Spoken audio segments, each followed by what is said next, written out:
Ya, Assalamualaikum warahmatullahi wabarakatuh yang dihormati pengacara Assalamualaikum warahmatullahi IMGM 304 yang dikasihi sahabat-sahabat sekalian. Kali ini kita akan buat pemenangan berkenaan dengan sebuah organisasi kerajaan iaitu Suruhanjaya Pencegahan Rasuah Malaysia. Jadi perbincangan di antara 5 ahli-ahli panel kita pada hari ini berkenaan dengan organisasi tersebut. Jadi pembentangan pertama saya. Sebelum tu saya perkenalkan dulu siapa saja. Terutama sekali saya 260318 Hazrul Rizwan bin Pak sekalian. Silakan.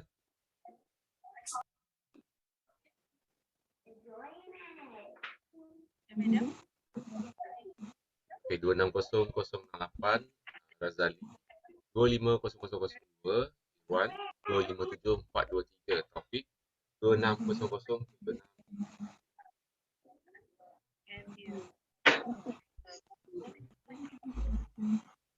Bahagian pertama iaitu pengenalan dan konsep dan objektif yang akan diberikan saya.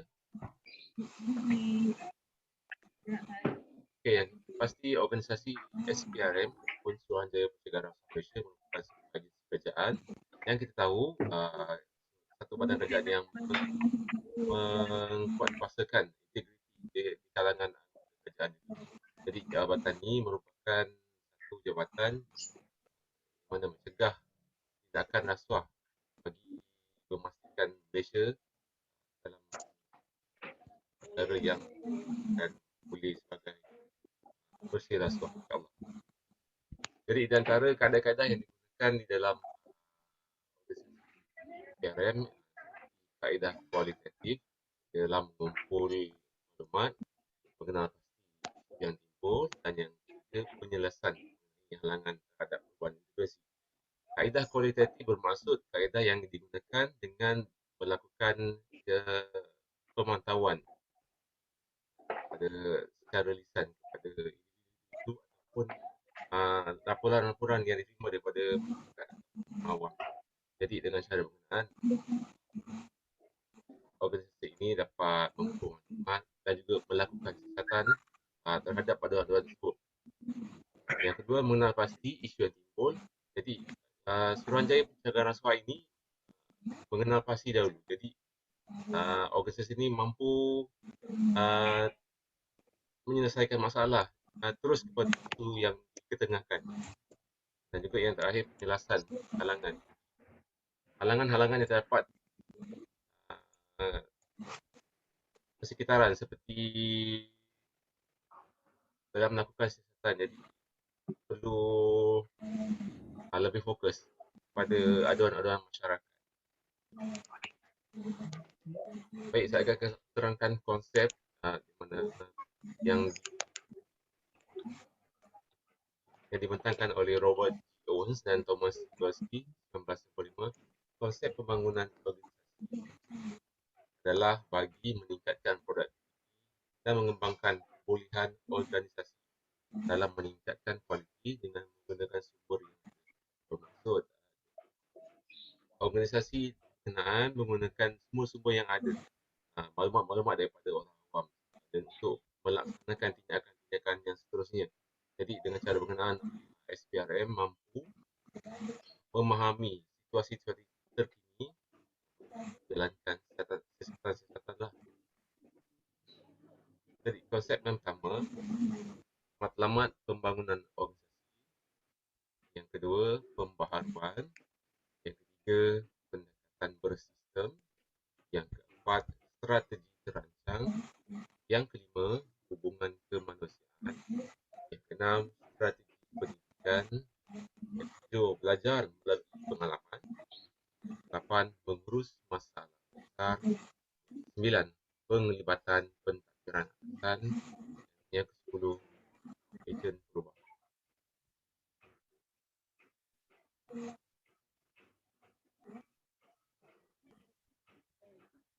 Objektif SPRM merupakan ini objektif yang dikenakan oleh Jaafar Mohamad 1999. Objektif perubahan organisasi adalah peningkatan dalam motivasi dan perubahan sebagai alat meningkatkan minat pegawai dan kaki tangan.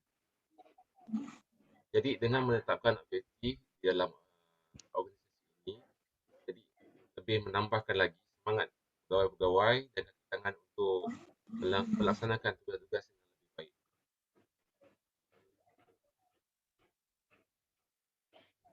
Seterusnya Seterusnya, kepada Encik saya Azali. akan menyampaikan berkaitan dengan diagnosis dan analisis.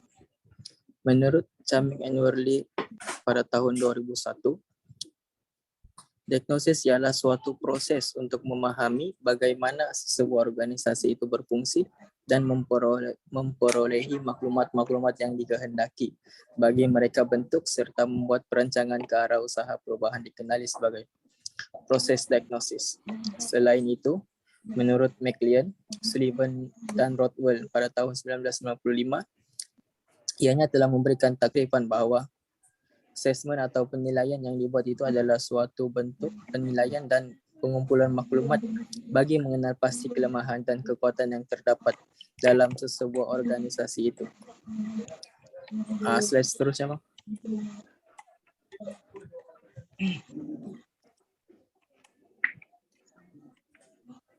Seterusnya adalah berkaitan analisis. Analisis data boleh diambil daripada 3 kaedah utama, iaitu kaedah pertama ialah penelitian rekod organisasi. Ianya merupakan salah satu kaedah dalam pengumpulan maklumat. Oleh itu, penggunaan sistem atas talian telah berlaku peningkatan secara mendadak ketika diagnosis dijalankan. Kaedah yang kedua ialah pemerhatian. Kaedah pemerhatian dijalankan oleh pegawai SPRM sendiri sebagai ejen perubahan dalam organisasi SPRM. Sebagai seorang pegawai SPRM, mereka juga terlibat dalam penerimaan maklumat daripada unit pengurusan aduan SPRM. Dan kaedah yang ketiga ialah perbincangan kumpulan sasaran. Perbincangan kumpulan sasaran merupakan antara kaedah pengumpulan maklumat yang ketiga. Pegawai-pegawai SPRM di dalam unit CMS ini menunjukkan hasil diagnosis yang positif, yaitu mereka merupakan seorang pegawai yang mempunyai nilai integriti yang sangat tinggi dalam pengurusan aduan yang diterima daripada masyarakat. Sikap amanah yang digalas di bahu pegawai-pegawai SPRM telah mencerminkan imej jabatan SPRM sebagai sebuah entiti pencegah rasuah yang berjaya di dalam membanteras rasuah. Sekian, terima kasih. Assalamualaikum yang dihormati Puan. Seterusnya saya memperkenalkan diri saya. Nama saya Irwan bin Muhammad Ali. Nombor metrik saya 25002. Seterusnya saya akan menyampaikan isu-isu dan intervensi yang berada di dalam SPRM. Isu-isu yang ditemui di dalam SPRM adalah pertama berdasarkan data-data yang ditemui, beberapa isu yang telah dikenal pasti berdasarkan penelitian data atau maklumat dan rekod organisasi yang dianalisis dengan menggunakan satu kaedah yang terdapat di dalam diagnosis, iaitu kaedah kualitatif. Masalah atau isu yang telah dikenal pasti iaitu isu proses manusia. Isu ini dikaitkan dengan isu-isu yang terdapat dalam sebuah organisasi itu, di mana ia berkaitan dengan sesuatu proses. Antara prosesnya adalah yang melibatkan hal yang mempunyai kaitan dengan pembuatan keputusan, komunikasi politik, kepimpinan dan penyelesaian masalah, dan konflik serta pembangunan kumpulan.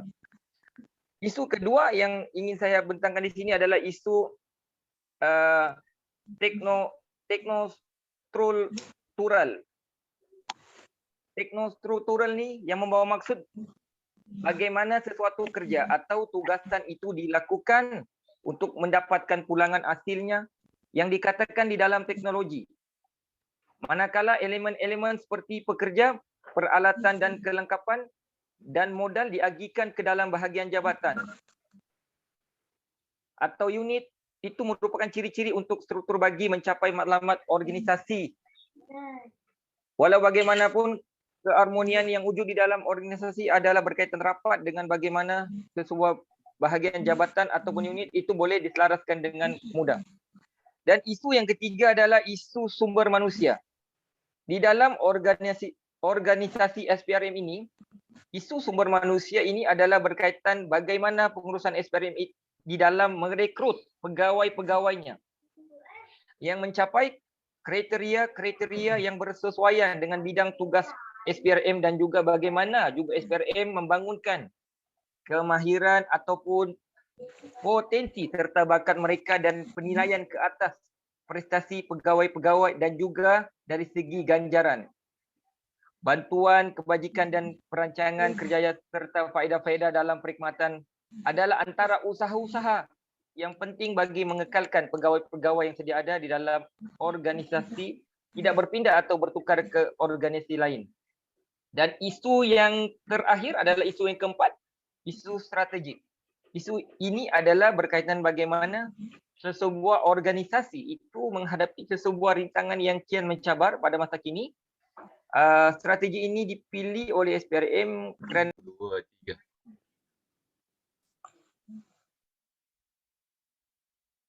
Okey. Tadi ada masalah sikit. Okey. Terusnya saya akan sambung semula kepada isu yang keempat adalah isu strategik. Isu ini adalah berkaitan bagaimana sesebuah organisasi itu menghadapi sebarang rintangan yang kian mencabar pada masa kini. Strategi yang dipilih oleh SPRM ini merupakan salah satu isu yang melibatkan objektif dan wawasan organisasi serta strategi untuk menjadi lebih berdaya saing dalam persekitaran. Dan ada 4 intervensi yang saya akan terangkan sini serba sedikitnya. Yang pertama adalah intervensi proses manusia, di mana intervensi proses manusia ni adalah lebih menumpukan kepada peningkatan dalam aktiviti hubungan antara manusia. Selain itu, intervensi proses manusia ini juga dijalankan berdasarkan kepada kaedah diagnosis sebelum ini. Dan seterusnya adalah intervensi teknostruktural. Di dalam intervensi ini terdapat 2 aspek dalam intervensi teknostruktural ni, iaitu bagaimana sesuatu kerja itu dilakukan dan aliran kerja yang berkaitan dengan teknologi. Ia juga mengambil kira dari segi aspek struktur tentang bagaimana SPRM melakukan pengagihan sumber seperti modal sumber manusia dan teknikal dalam organisasi SPRM. Dan yang ketiga, intervensi pengurusan sumber manusia ini adalah merupakan salah satu aspek yang terpenting. Dengan adanya pengurusan sumber manusia, yang cekap ini mampu membantu meningkatkan prestasi sesebuah organisasi, dan jika sebaliknya ia tidak diuruskan dengan sebaiknya, maka ia akan memberi kesan negatif kepada sesebuah organisasi. Dan yang terakhir adalah intervensi strategik. Intervensi strategik ini merupakan salah satu langkah SPRM bagi memfokuskan kepada satu set tindakan perubahan ke atas alat tuju dan matlamat sesebuah organisasi dalam mendiagnosis masalah di dalam organisasi SPRM ini. Didapati masalah kelewatan pemprosesan aduan-aduan atau maklumat yang diterima dalam sistem pengurusan aduan CMS SPRM disebabkan penularan wabak COVID-19 di tempat kerja dan arahan dari pihak kerajaan yang menguatkuasakan PKP di seluruh negara pada waktu penularan wabak COVID. Namun masalah kelewatan berkenan dapat diatasi oleh organisasi SPRM dengan sewajarnya, dan semua aduan-aduan yang tergendala dapat diproses dengan segera. Setakat ini sahaja apa yang bahagian-bahagian poin saya yang saya bentangkan, dan seterusnya saya akan serahkan kepada sahabat saya yang seterusnya, iaitu Encik Taufik. Sekian. Assalamualaikum warahmatullahi wabarakatuh. Baik, Assalamualaikum Puan. Pertama sekali saya perkenalkan diri, nama saya Muhammad Taufik bin Kamarudin, metrik number 257423. Saya akan membentangkan tentang halangan dan tindakan melakukan perubahan.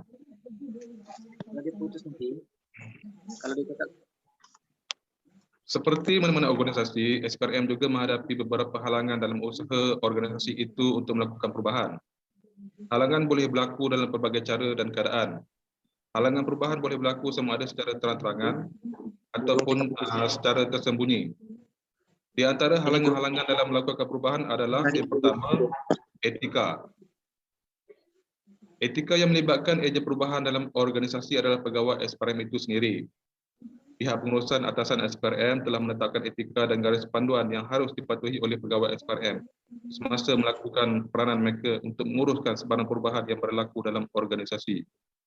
Antara perkara yang perlu diberikan perhatian utama dalam membentuk etika kerja seseorang adalah mengenai penyalahgunaan maklumat ataupun kebocoran maklumat. Yang kedua adalah pengendalian jenayah moden. Antara halangan lain yang dihadapi oleh SPRM adalah pengendalian jenayah rasuah era moden. Individu yang terlibat dalam jenayah rasuah era moden ini sememangnya seorang yang licik dan bijak menggunakan kaedah undang-undang bagi melepaskan diri daripada dikenakan tindakan daripada pihak SPRM. Halangan yang ketiga adalah tindakan perundangan. Jika dahulu, jenayah rasuah yang dilakukan hanya melibatkan seorang sahaja dengan melihat pada gaya hidupnya. Namun kini undang-undang juga telah berubah. Antara undang-undang mahu pihak SPRM mengesan dengan lebih terperinci lagi kegiatan rasuah mereka dan membuktikan dari mana punca rasuah itu berlaku.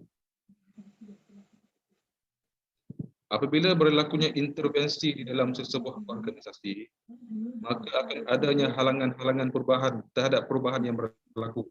Terjadinya halangan-halangan tersebut akan menyebabkan tindakan-tindakan untuk mengatasi perubahan diambil ditangani dengan keadaan yang segera. Oleh itu, terdapat beberapa tindakan-tindakan bagi mengatasi perubahan yang berlaku dalam sesebuah organisasi. Di antaranya adalah yang pertama, motivasi dan latihan secara berterusan. Penyediaan latihan dan pembangunan yang berterusan dalam organisasi SPRM diselia oleh Akademi Pencegahan Rasuah Malaysia. Peranan akademi ini adalah sebagai sebuah institusi bagi latihan khusus dalam pencegahan rasuah. Tindakan yang kedua pula adalah perkongsian ilmu dan komunikasi secara berkesan. Perkongsian ilmu berkaitan pencegahan rasuah adalah sesuatu yang penting di dalam organisasi SPRM. Ini adalah kerana SPRM jadi serampang tiga mata dalam usaha-usaha membantras jenayah rasuah, manakala komunikasi yang berkesan antara pengurusan tertinggi SPRM dengan pegawainya. Pegawai dan kakak SPRM juga memainkan peranan penting dalam mengatasi halangan perubahan yang berlaku. Jika tiada komunikasi yang berkesan dalam organisasi, maka ini akan menyukarkan matlamat organisasi itu tercapai. Tindakan yang terakhir adalah komitmen pengurusan pihak atasan. Peranan kepimpinan daripada pihak pengurusan atasan SPRM adalah sangat penting dalam memberi hala tuju dan semangat terhadap anak buah supaya sentiasa bersemangat dalam melaksanakan tugas mereka. Itu sahaja penerangan daripada saya. Seterusnya saya menyerahkan kepada sahabat saya, Encik Sahiran. Assalamualaikum warahmatullahi wabarakatuh. Terima kasih kerana memberi peluang kepada saya untuk berkongsi. Saya Muhammad Syahiram bin Cik Ramli, metrik nombor 260076. Terima kasih kepada Puan yang dihormati Puan dan rakan-rakan sekalian. Okey. Kesimpulannya,